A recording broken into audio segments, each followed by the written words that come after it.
அகர் அகர் மரத்தை மறக்க மாட்டோம். தேங்க்யூ. அகர்வுட், அகர்பத்தி இல்ல, அகர்பத்தி தானே. அகர்பத்தி. நாம கிறிஸ்தவர்களா இருக்கிற அப்படின்னா நம்ம அந்த முற்காலத்தில் நம்ம பாரம்பரியமான பிரஜாதி மார்க்கத்தில் இருந்தப்ப அதெல்லாம் எல்லாம் உண்டுன்னு வச்சுங்க. அகர்பத்தி, அந்த பத்தி, இந்த பத்தி எல்லாம். இப்ப நம்ம கிறிஸ்துக்களாக வந்ததுனால அந்த பக்தி, அந்த வாசனை, அந்த திரவியம் அதெல்லாம் நமக்கு விட்டு போயிடுச்சு. ஆனால் அந்த அகருக்கு பின்னால இவ்வளவு ஒரு விஷயம் இருக்குங்கிறது இட்ஸ் நியூ. Price Lord. எப்பொழுதுமே அது இது போல உள்ள இலிஸ்ட்ரேஷன்ஸ், இது போல காரியங்கள்லாம் நம்மளுடைய இருதயத்தில் என்றென்றைக்கும் இருக்கும். நாம் இங்கே வாசிக்கிறோம் பாருங்க, யோவான் எழுதின சுவிசேஷம் 19ஆம் அதிகாரம்.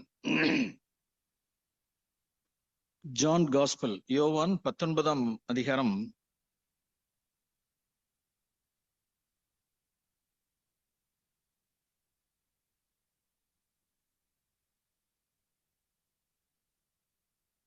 'ஏற்கனவே இயேசு ஒரு சிலுவையில் ஒரு 6 மணி நேரம் தொங்கியிருந்தார். அதுல முதல் 3 மணி நேரம் அவர் பிறரை மன்னிக்கிற காரியங்களை அதிகமாய் மன்னிச்சுக்கிட்டே இருந்தார்.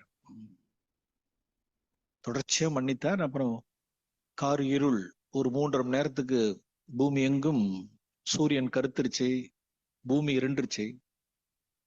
ஒருத்தருக்கு ஒருத்தர் யாருமே பார்க்க முடியாது, இருள் எல்லாம். அந்த 3 மணி நேரம் கழிச்சு பிதாவே அப்படின்னு சொல்லிட்டு தன்னுடைய ஜீவனையும் ஆவியும் பிதாவின் இடத்துல ஒப்பு கொடுத்துட்டு முடிச்சிட்டாரு. இப்ப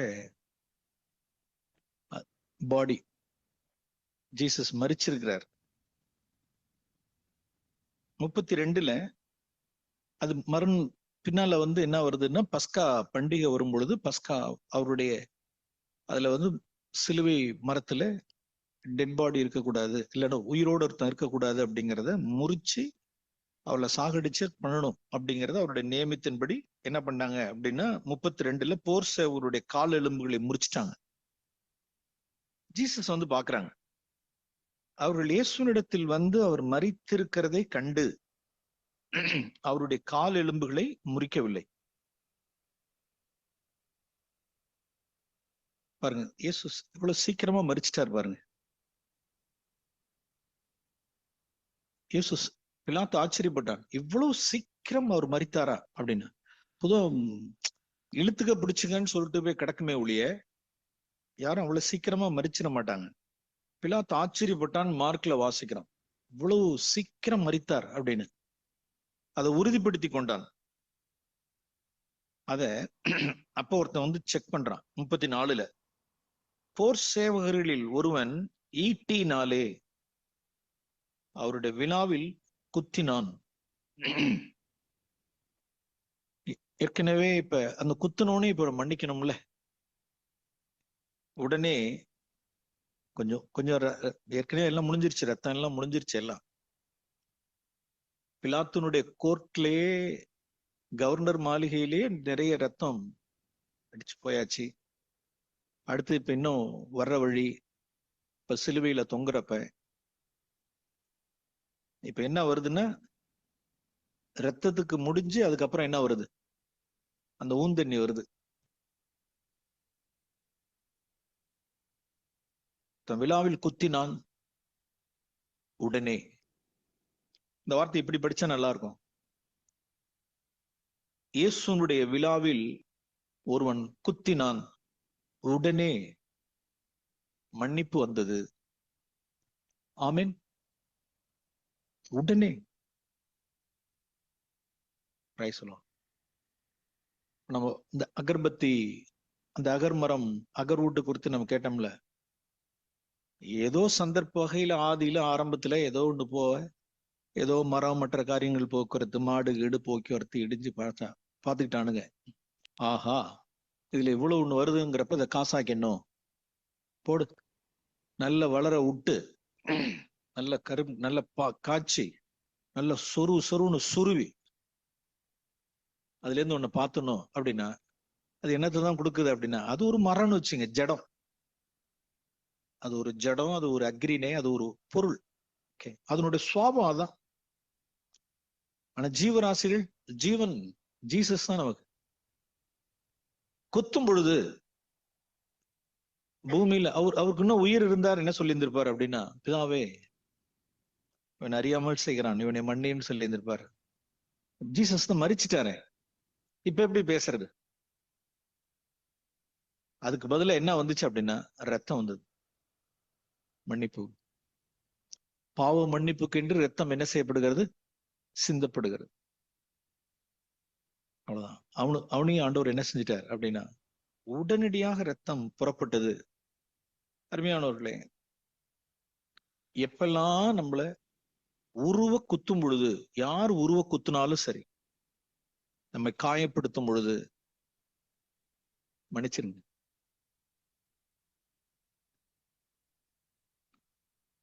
எங்கேருந்து வருது, யார்கிட்டேந்து வருது? நம்மளுடைய சாயல்.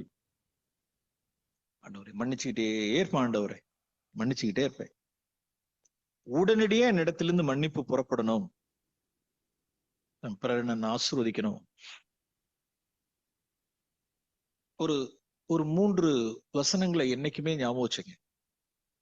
என்னுடைய இருதயமாகிய பலகையில் நான் எழுதி கொண்ட ஒரு 3 வசனங்கள்.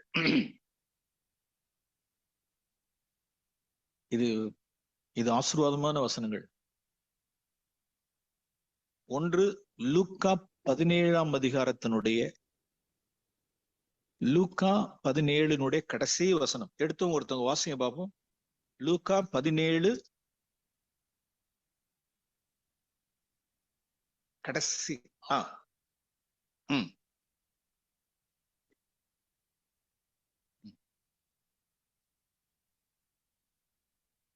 ஓகே, இந்த ஒரு வார்த்தை வச்சுங்க. பிணம் எங்கேயோ அங்கே கழுகுகள் வந்து கூடும். இதை நீங்களும் பார்த்திருப்பீங்க, நானும் பார்த்திருக்கேன். நாங்களாம் கிராமத்துல இருந்ததுனால எங்களுக்கு அதிகமா தெரியும்.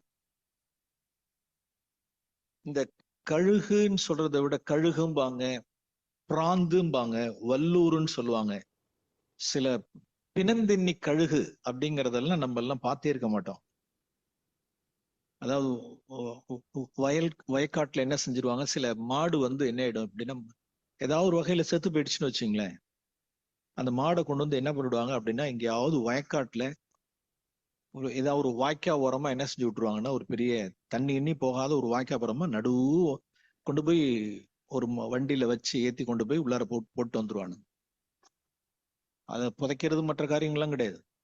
திடீர்னு பாத்தீங்கன்னா, எங்கேருந்துதான் இந்த பிணந்தின்னி கழுகு, அதை நம்ம பார்த்தே இருக்க மாட்டோம். நாம சாதாரண பாக்குறதுலாம் அந்த பருந்து அதெல்லாம் பார்ப்போம்.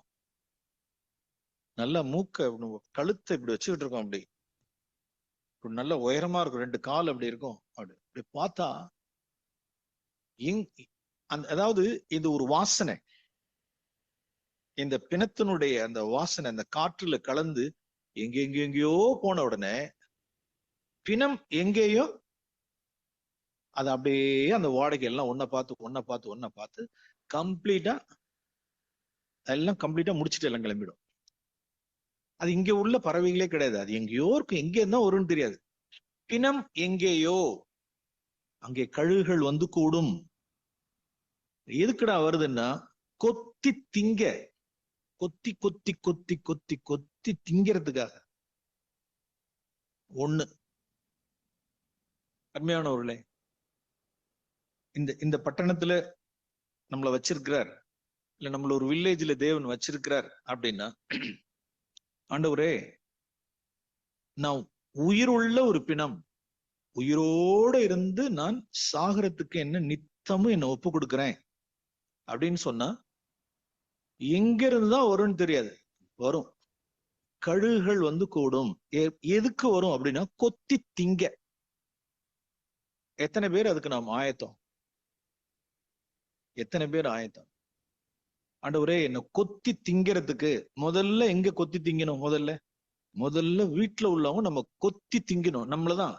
ஆண்டவர் ஜீசஸ் சொன்னார், இத உருவகமா எப்படி இயேசு சொன்னார் அப்படின்னா, என்னுடைய என்னுடைய மாம்சத்தை நான் உங்களுக்கு புசிக்க நான் கொடுக்கிறேன்னாரு. சீஷர்களுக்கு புரியல. என்னடா அது ஒரு மாம்சத்தை புசிக்க கொடுக்கிறேன்னா புரியல. யோவான் 6ஆம் அதிகாரத்துல இது எங்களுக்கு அவருக்கு புரியல. இது என்ன கடினமான உபதேசம், ஒருத்தனை போய் எப்படி சாப்பிடுறது, மாம்சத்தை எப்படி சாப்பிடுறதுன்னு புரிஞ்சுக்கிட்டாங்க. அப்படி யாரும் நம்ம மத்தியில் இருக்கக்கூடாது. ஏன் சொன்னார், என்ன புசிக்க ஒப்பு கொடுக்கிறேன்னார். என் மாம்சத்தை வாங்கி புசியுங்கள் அப்படின்னார்ல. என் மாம்சத்தை வாங்கி புசியுங்கள், அது உங்களுக்கு ஜீவன், அது ஜீவ அப்பம். அதுபோல கணவனோ மனைவியோ பிள்ளைகளோ, ஆண்டவரே காலையில பொழுது விடிஞ்சு எழுந்திருச்ச உடனே இன்னைக்கு என்ன கொத்தி திங்கட்டும், யாரெல்லாம் கொத்தி திங்கிறாங்களோ என்ன திங்கட்டும், என் மாம்சத்தை நான் புசிக்க கொடுக்கிறேன். பாருங்க, யோவான் எழுதின சுவிசேஷம் 6ஆம் அதிகாரம். யோவான் எழுதின சுவிசேஷம் 6ஆம் அதிகாரம்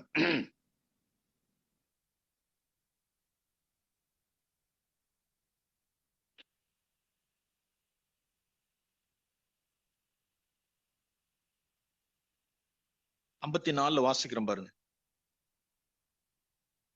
53 இருந்து வாசிக்கிறோம். ஆஹ்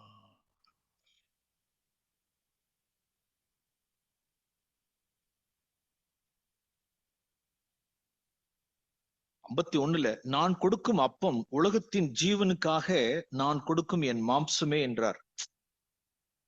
இந்த வார்த்தையை நம்ம எப்படி சொல்றது? இந்த உலகத்தின் வேண்டாம், என்னுடைய குடும்பத்தின் ஜீவனுக்காக, என்னுடைய மனைவி பிள்ளைகளுடைய, என்னுடைய சபையாருடைய, என்னுடைய குடும்பத்தாருடைய ஜீவனுக்காக நான் கொடுக்கும் அப்பம், நான் கொடுக்கும் அப்பம் என் மாம்சமே. சிலர் காசு பணம் கொடுக்குறாங்க. பெற்றோர்கள் உலகத்துல எல்லாரும் காசு பணம் கொடுக்குறாங்க, படிப்பு கொடுக்குறாங்க, சாப்பாடு கொடுக்குறாங்க, ட்ரெஸ்ஸை கொடுக்குறாங்க, எல்லாம் கொடுக்குறாங்க. மனைவி கூட என்ன செய்யறாங்கன்னு கேட்டா, எஸ், தங்களுடைய கடமைகளை செய்யறாங்க, சமைச்சு போடுறாங்க, அதை செய்யறாங்க, இதை செய்யறாங்க, சரீரத்தை கொடுக்குறாங்க, எல்லாம் கொடுக்குறாங்க. அருமையானவர்களே, நாம் எதை கொடுக்கணும் அப்படின்னா, என்னுடைய வீட்டாருடைய ஜீவனுக்காக, 51 லாஸ்ட் பாட்டு பாருங்க, என் வீட்டாருடைய ஜீவனுக்காக நான் கொடுப்பது, நான் கொடுக்கிற அப்பம் என் மாம்சமே. அது என்ன செய்யணும்? அப்ப யூதர்கள் கேட்கிறான், தன்னுடைய மாம்சத்தை எப்படி நமக்கு புசிக்க வாக்குவாதம் பண்ணினார்கள். அவர்களுக்கு அது புரியல. 54 என் மாம்சத்தை புசித்து என் ரத்தத்தை பானம் பண்ணுகிறவனுக்கு நித்திய ஜீவன். என் மாம்சம் மெய்யான போஜனம், என் ரத்தம் மெய்யான பானம்.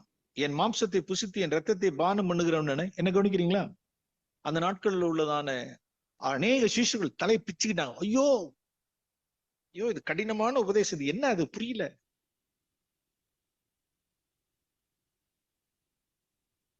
நம்மளுடைய மாம்சத்தை புசிக்க கொடுக்கிறது, நம்மளுடைய சித்தத்தை, நம்மளுடைய சித்தம், நம்முடைய ஈகோ, நம்முடைய சுயம், மாம்சம், அவனுடைய ஆசை இச்சைகளை ஓகே புசி, கொத்தி தின்னு, என்ன கொத்தி தின்னு. நீ பசியா இருக்க, என் மாம்சத்தை கொத்தி தின்னு பசியா இருக்க. எனக்கு தீமை செய்யறியா, ஓகே. என்னை குத்தி காயப்படுத்துறியா, என்னை அவமானப்படுத்துறியா, என்னை குடிச்சு தொங்க விட்டியா, ஓகே. Are you satisfied? சிலர்லாம் இருக்காங்க, நல்ல நாக்க பிடுங்குற மாதிரி நறுக்குன்னு கேட்டு விட்டேன், நல்ல நாக்க பிடுங்குற மாதிரி நறுக்குன்னு கேட்டு விட்டேன், ஓகே. Are you satisfied? சாப்பிட்டியா? அப்பா திருப்தியா இருக்கு அப்படிம்பாங்க பாரு. நல்ல நாக்க பிடுங்குற மாதிரி நறுக்குன்னு கேட்டு விட்ட உடனே நல்லா திருப்தி ஆச்சு, நல்லா சாப்பிட்டேன் அப்படின்னு. Okay, are you satisfied? God bless you. புசிக்க கொடுங்கிறேன். இயேசுவை போலவே நம்ம புசிக்க கொடுப்போம். பிணம் எங்கேயோ, நீங்க மாத்திரம் அருமையானவர்களே, நாம் இருக்கிற கிராமமா இருந்தாலும் சரி, டவுனா இருந்தாலும் சிட்டியா இருந்தாலும் சரி, வேலை ஸ்தலமா இருந்தாலும் குடும்பமா இருந்தாலும் சரி, உங்களை கொத்தி திங்கட்டும், புருஷன் கொத்தி திங்கட்டும், பிள்ளைகள் கொத்தி திங்கட்டும், தகப்பனா இருந்தாலும், தாயா இருந்தாலும், பிள்ளைகளா இருந்தாலும், மனைவி புருஷன் ஒருவருக்கொருவர் புசிக்க கொடுத்துருங்க, ஒப்பு கொடுத்துருங்க. தேவன் எப்படி செய்வாருன்னு தெரியாது. எஸ், ஜீவன் போயிடும், வரும். பரவாயில்ல, இங்க இங்க நிறைய நமக்கு ஒரு ஆகாரம் இருக்கு. நித்திய ஜீவனுக்குரிய அப்பம் தோ இந்த ஐக்கிய சபையில உண்டு, இந்த வீட்டார் மத்தியில் இருக்கு, இவர்கள் மத்தியில் இருக்கு. Praise the Lord. ஒரு வசனம். இரண்டாவது இன்னொரு வசனம். யோவான் எழுதின 3 வசனங்களை வச்சுக்க சொன்னேன். யோவான் எழுதின சுவிசேஷம் 12ஆம் அதிகாரம். யோவான் எழுதின சுவிசேஷம் 12ஆம் அதிகாரம் 32வது வசனத்தில் 32. யோவான் 12:32. நான் பூமியிலிருந்து சிலுவையில் உயர்த்தப்பட்டிருக்கும் பொழுது, நான் பூமியிலிருந்து சிலுவையில் பூமியிலிருந்து உயர்த்தப்பட்டிருக்கும் பொழுதுன்னா பரலோகத்துக்கெல்லாம் கிடையாது. அடுத்த வார்த்தை போட்டிருக்கு, தான் இன்ன விதமான மரணமாய் மரிக்க போகிறார் என்பதை குறிக்கும்படி இப்படி சொன்னார் இருக்கு. இன்ன விதமான மரணம், என்ன மரணம்? சிலுவை மரணம். நான் பூமியிலிருந்து சிலுவைக்கு உயர்த்தப்பட்டிருக்கும் பொழுது எல்லாரையும் என்னிடத்தில் இழுத்துக் கொள்வேன். எஸ், சேம் லூக்கா 17 மாதிரி. பின்னம் எங்கேயோ எங்கெங்கிருந்தோ உள்ள கழுகுகள் எல்லாம் புசிக்க வரும், கொத்தி திங்க வரும். ஓகே, இப்ப அடுத்தது, நம் பூமியிலிருந்து சிலுவையில் உயர்த்தப்பட்டிருக்கும் பொழுது, சிலுவையில் நான் அறையுண்டிருக்கும் பொழுது எல்லாரையும் என்னிடத்தில் இழுத்து கொள்வேன். இது தமிழ்ல தமிழ் எழுத்தினுடைய வார்த்தை இழுத்து கொள்வேன். இங்கிலீஷ்ல 2 வார்த்தை இருக்கு, ஒன்னு டிராயிங், இன்னொன்னு டிராகிங். ஆங்கில பதம் டிராயிங், ஐ வில் டிரா. அதாவது ஒருத்தவங்களை கைத்த கட்டி இழுக்கிறதுங்கிறது டிராகிங், அது தமிழ்ல இழுக்கிறது தான். ஆனா ஒரு காந்தத்தை வச்சுட்டு ஒரு இரும்பு துண்டை வச்சா அது என்ன செய்யறது சொல்லுங்க அப்போ? அதுக்கு தமிழ்ல என்னதான் இழுக்கிறது, ஈர்த்து கொள்ளுதல். என்னது? அதுவும் வார்த்தை தான், சரியான வார்த்தை அந்த வார்த்தை நல்லா இருந்திருக்கும். நான் சிலுவையில் உயர்த்தப்பட்டிருக்கும் பொழுது எல்லாரும் என்னிடத்தில் என்ன செய்வேன்? ஈர்த்து கொள்வேன். ஆனா தமிழ்ல எப்படி போட்டிருக்காது? இழுத்து கொள்வேன் இருக்கு. அருமையானவர்களே, நாம் நம்மிடத்தில் அநேகரை என்ன செய்யணும் அப்படின்னு எப்ப நாம் ஈர்த்து கொள்வோம்? சிலர்லாம் ஈர்த்து கொள்றதே தெரியாது. சிலருடைய சுவாபம், சிலர் இல்ல அநேகர், சிலர் கண்டா ஓடுவாங்க. இட்ஸ் a clearest proof அவர்கள்லாம் சிலுவையில் இல்ல. சிலுவையில் இல்லைங்கிறதுக்கு என்ன ப்ரூஃப் அப்படின்னா, சிலுவையில் இருப்போமானால், சிலுவையில் நாம் அறையுண்டு வாழ்க்கை வாழ்ந்து அநேகரை எல்லாரையும் என்னிடத்தில் நான் ஈர்த்து கொள்வேன். டிரா. நம்மே நாம் நிதானிச்சு பார்ப்போம். என்கிட்ட ஜனங்கள் ஈர்க்கப்படுறாங்களா இல்ல கண்டு ஓடுறாங்களா, விலகுறாங்களா? அவங்க விலகுறாங்க, இவங்க விலகுறான்னு சொல்லிட்டு அடுத்தவங்கள சொல்லாதீங்க. ஆண்டவரே, நான் சிலுவையில் அறையுண்டு இருக்கட்டும். Yes, that's a secret. நான் ஒரு இருக்கிற இடத்துல, ஆண்டவரே நான் சிலுவையில் அறையுண்ட வாழ்க்கை வாழ்வேன், என் குடும்பத்துல நான் சிலுவையில் அறையுண்டு இருப்பேன், என் மாம்சத்தை நான் சிலுவையில் அரைஞ்சிருவேன், சுயத்தை சிலுவையில் அரைஞ்சிருவேன், வாழ்ந்துருங்க. இழுத்துக்கொள்வோம். கணவன், மனைவி, பிள்ளைகள் எல்லாம் பெற்றாருடைய இருதயத்தை பிள்ளைகளிடத்திலும், பிள்ளைகளுடைய இருதயத்தை பெற்றாரிடத்துக்கெல்லாம் தேவன் அப்படியே ஈர்த்து கொள்வார். ஒரு கிரியை நடக்கும்ங்க, ஜனங்கள் எல்லாம் ஈர்க்கப்படும். எங்க சிலுவையில இல்லையோ, இறங்கி வந்துட்டோமோ, முடிஞ்சு போச்சு எல்லாம். அங்கதான் இறங்கி வந்து சரி, தீமைக்கு தீமை, பேச்சுக்கு பேச்சு, அவமானத்துக்கு அவமானம். சிலுவையில் அறையுண்ட மனுஷன் தீமைக்கு தீமை செய்ய தெரியாது, உதாசீனத்துக்கு உதாசீனம் கிடையாது. நான் சிலுவையில் அறையுண்டு இருக்கேன், ஈர்த்து கொள்ளலாம். நம்பர் 2, இந்த வார்த்தையை வச்சுக்கோ. நான் பிணமாயிட்டேன்னா எங்கெல்லாம் இருந்து கழுகெல்லாம் கூடும். நான் சிலுவையில் அறையப்பட்டிருக்கும் பொழுது சில பேர், சிலர் இல்ல, நிறைய பேர் கேட்டிருக்காங்க, பிரதர் நான் இருக்கிற இடத்துல சர்ச் இல்லாம இருக்கு பிரதர், ஃபெலோஷிப் இல்லாம. பிரதர், ஃபெலோஷிப்னா நீங்க தமிழ்நாட்டிலேயே மற்ற கடன்களே பாக்குற மாதிரி எல்லாம் நீங்க என்ன செய்யாதீங்க. 100 பேர் கொண்ட சபை, 50 பேர் கொண்ட சபை, 200 பேர் கொண்ட சபை, மெகா சபை, அதெல்லாம் எண்ணிக்கையெல்லாம் விட்டுருங்க. தேவன் உங்களுக்கென்று நியமித்தவர்களை பிதா இழுத்து கொண்டவர்களை உங்களுக்கு கொண்டு வந்து கொடுப்பார். அது 10 பேர் கொண்ட சர்ச்சா இருக்கட்டும், 4 ஃபேமிலியா இருக்கட்டும், 3, அது மேட்டர் கிடையாது. நீங்க மட்டும் நினைச்சிருங்க, அது தேவன் உங்களுடைய ஸ்தல சபையில, உங்களுடைய கிராமத்துல, நீங்க பட்டணத்திலயோ சிட்டிலயோ டவுன்லயோ நீங்க இருக்கிற இடத்துல 10 பேரா 100 பேராங்கிறது மேட்டர் கிடையாது. நீங்க மட்டும் ஒண்ணு செஞ்சிருங்க. என்ன அப்படின்னா, நீங்க என்னவா இருந்துருங்க சொல்லுங்க. நம்பர் 1 என்னவா இருந்துருங்க? பிணமா இருந்துருங்க.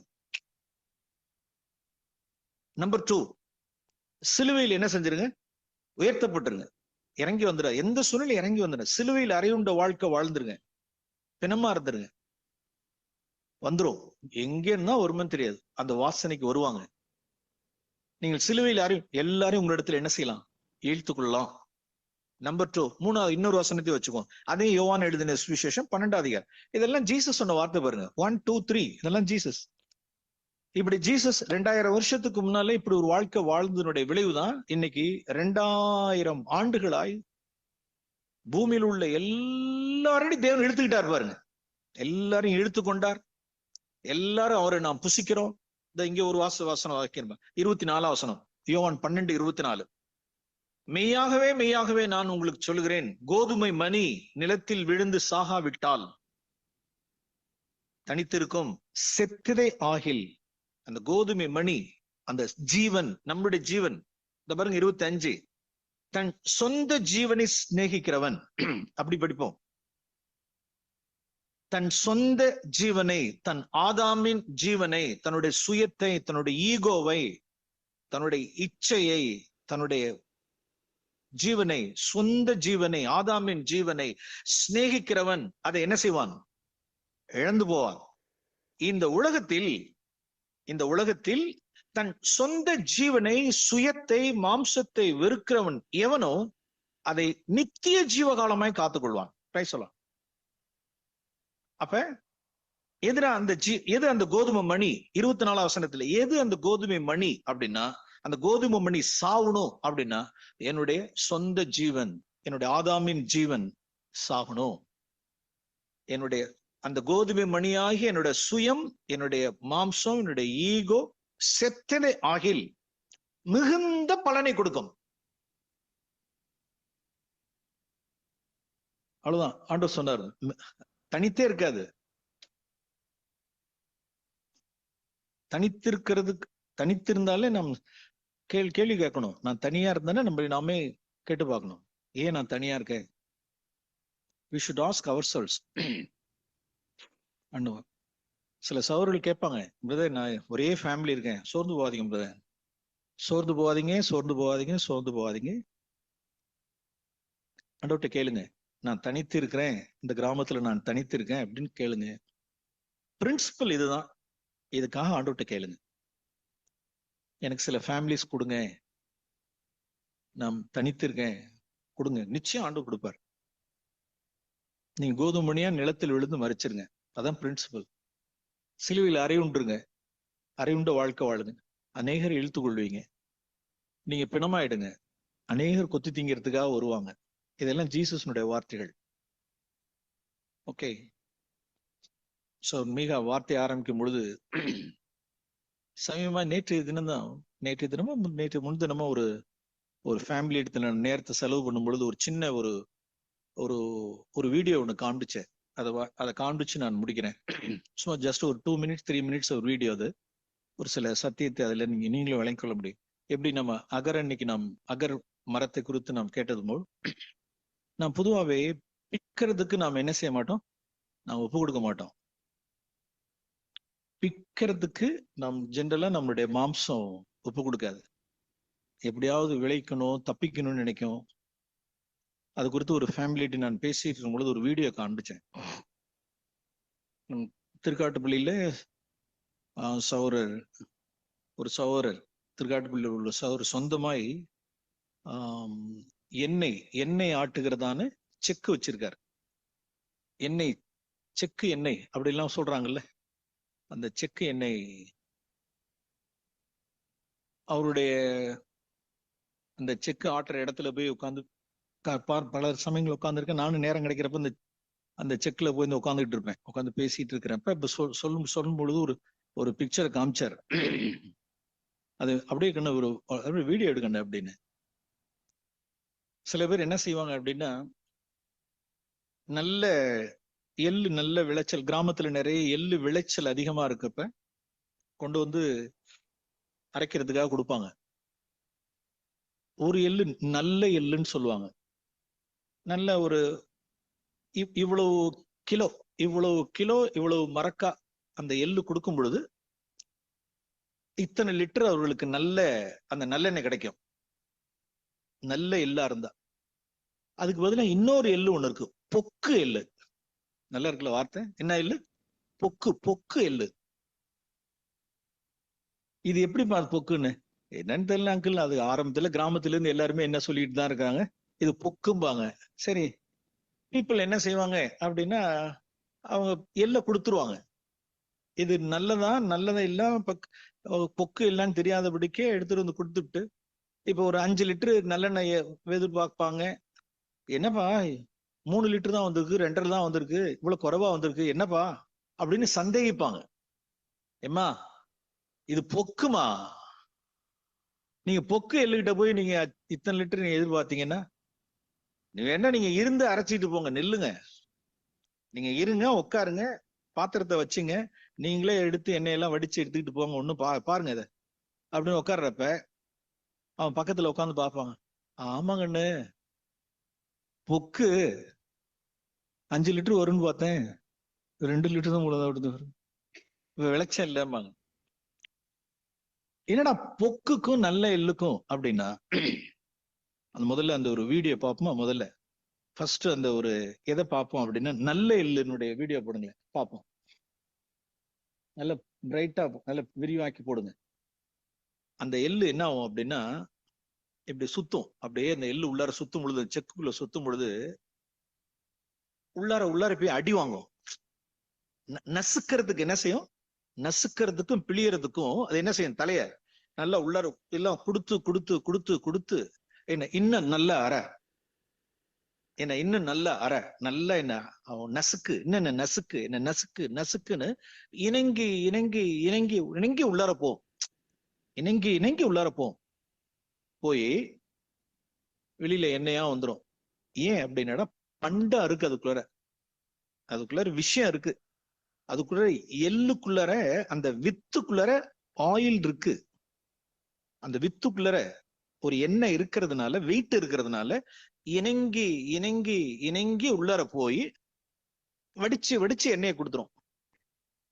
பொக்கு இருக்கா இல்லையா, பொக்கு, இது என்ன செய்யணும், அதை போடுங்க. பொக்கு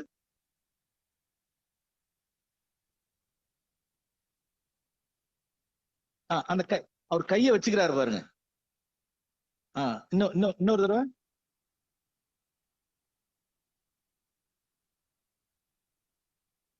அந்த இடத்த மட்டும் பாருங்க, அந்த இடத்த பார்த்துக்கிட்டே இருங்க. எங்க போயிடுச்சா? இன்னொரு தடவை.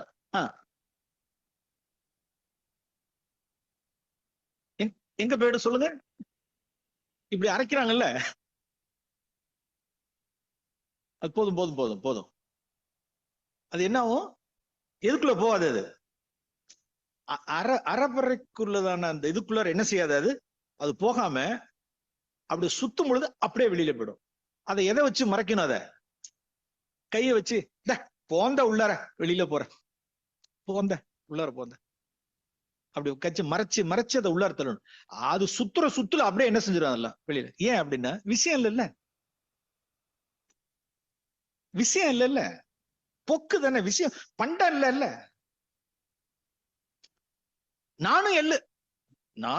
நானும் எள்ளுங்கிற ஷோ, தேவ பக்தியினுடைய வேஷம். நானும் எள்ளு, நானும் எள்ளு மாதிரி இருக்கேன் பாரு.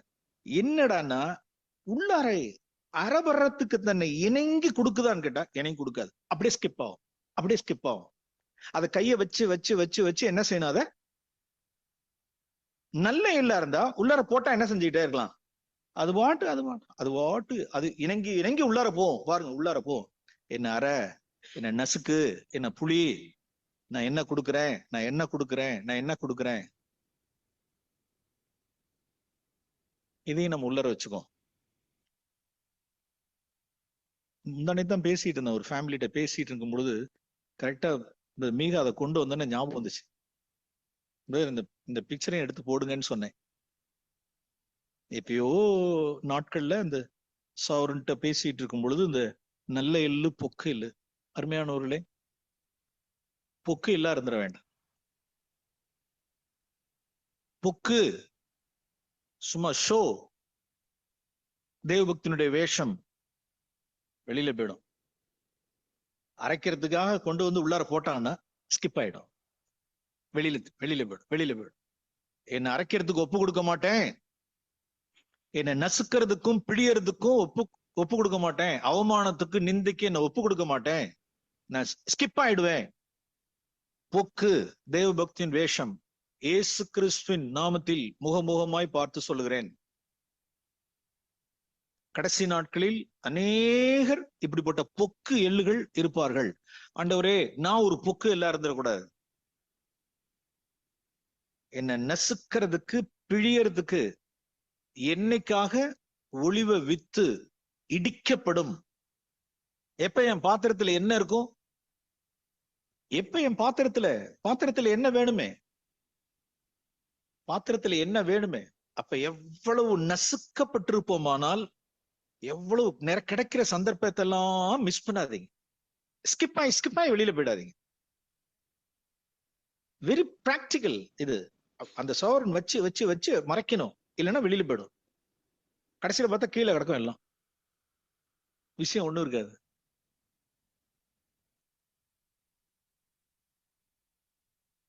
தேவன் மகிமைப்படுவாராக. ஆண்டவரே, கிறிஸ்துவனுடைய ஜீவன் தான் அந்த எண்ணெய். இந்த மாலை வேளை தேவனுக்கு ஆசீர்வதிச்சு கொடுத்திருக்கிறார். நாம் ஒரு சிலர் ஒப்பு கொடுத்து ஜெபம் பண்ணுவோம்.